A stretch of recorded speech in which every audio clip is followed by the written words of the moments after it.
ఆ శ్రమ ఆయన పొందిన శ్రమలేమి మేము పొందే శ్రమ ఏమి కాదు. ఆయన మండు టెంట్లో మరి ఆయన శిలువుపై నీ కొరకు నా కొరకు మన పాపముల కొరకు మన శాపముల కొరకు శిలువలో వేలాడలేదు. మన జన్మలో ఆయన వేలాడుతూ తండ్రి వీరు ఏం చేస్తున్నా వీరికి తెలియదని మనల్ని క్షమించిన దేవుడు. ఆయన మన కొరకు ప్రాణం పెట్టిన దేవుడు, మన కొరకు రక్తం పీల్చిన దేవుడు.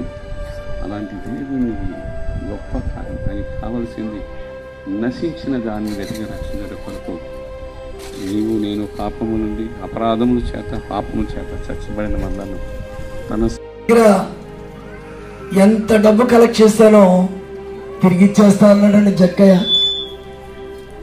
ఎంత ప్రేమమూర్తి, పాపిష్టి వాడవైనటువంటి జక్కయ్య ఇంటికి దేవుడు వస్తే, మరి మన ఇంటికి దేవుడు వస్తే ఎంత బాగుంటుందండి. ఆయన ప్రేమ ఎంత గొప్పదో తెలుసండి. ఏమంటే మనసు మార్చే ప్రేమ, మనిషిని మనిషిలో నిలబెట్టే ప్రేమ, పాపిష్టి జీవితం నుంచి విడిపించే ప్రేమ, నడిపించే ప్రేమ. అలాంటి ప్రేమ అండి ఆ జక్కని మనసు మార్చిందండి, బ్రతుకును మార్చింది, జీవితాన్ని మార్చింది. ఏమండి ఆ పాపపు జీవితాన్ని కొట్టివేసి యేసయ్య ఆ పాపంలో ఉన్న వ్యక్తిని తన కుమారుడిగా అంగీకరించాడండి. దేవుని స్తోత్రం. ఆ ఒక్క వ్యక్తి మారు మనసు పొంది రక్షణ పొంది పాపాన్ని విడిచిపెట్టి మరి యేసుతో అడుగులు వేస్తే ఆ ఇంటికి రక్షణ వచ్చిందండి. ఈరోజు ఈ శుభవార్త, ఈ వార్త వింటున్న సహోదరి సహోదరుడా, ఎటువంటి పాపాలు ఉన్నా, ఎటువంటి తప్పులు ఉన్నా, ఎటువంటి ఆ త్రాగుల్లో పరిస్థితుల్లో ఉన్నా నాకెవరో నన్ను ప్రేమిస్తారు అని అనుకుంటున్నావా? అయితే నీకు శుభవార్త. యేసు నిన్ను ప్రేమిస్తున్నాడు. ఆయన పరలోకం నుండి భూలోకానికి వచ్చి కలవరి శిలువలో రక్తమంతా కార్చి ప్రాణం పెట్టి గాయాలు పొంది నా శాపము ఆయన మీద వేసుకుని ఆయన విడుదలిచ్చాడు.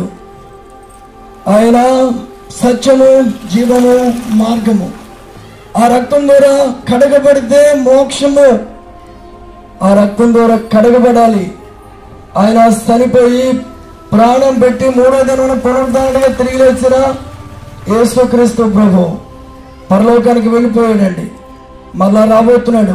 వచ్చే టయానికి మనలో ఇదిగో జక్కయ్య అన్నాడు, అయ్యా నేను పాపిష్టివాడినని పశ్చాత్తాపడి విడిచిపెట్టబడ్డాడు లోకము నుంచి, పాపం నుంచి. అలాగనే ప్రతి ఒక్కరు కూడా పాపం ఒప్పుకొని విడిచిపెట్టి పరిశుద్ధులుగా జీవిస్తే ఆ పరలోక రాజ్యానికి వెళ్ళడానికి అవకాశం ఉందండి.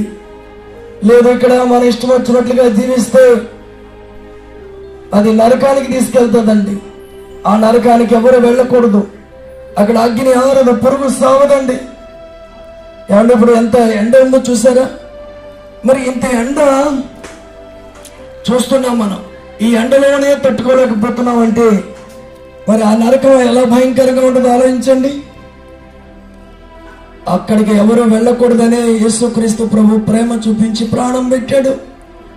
నువ్వు ఎలాంటి పొరపాట్లో ఉన్నా ఒక్క నిమిషం పాటు యేసయ్యా నేను పాపిని, నా పాపములు క్షమించు, నీ బిడ్డగా అంగీకరించు, నీ వారసులుగా చేసుకొని ఒక్క మాట మాట్లాడితే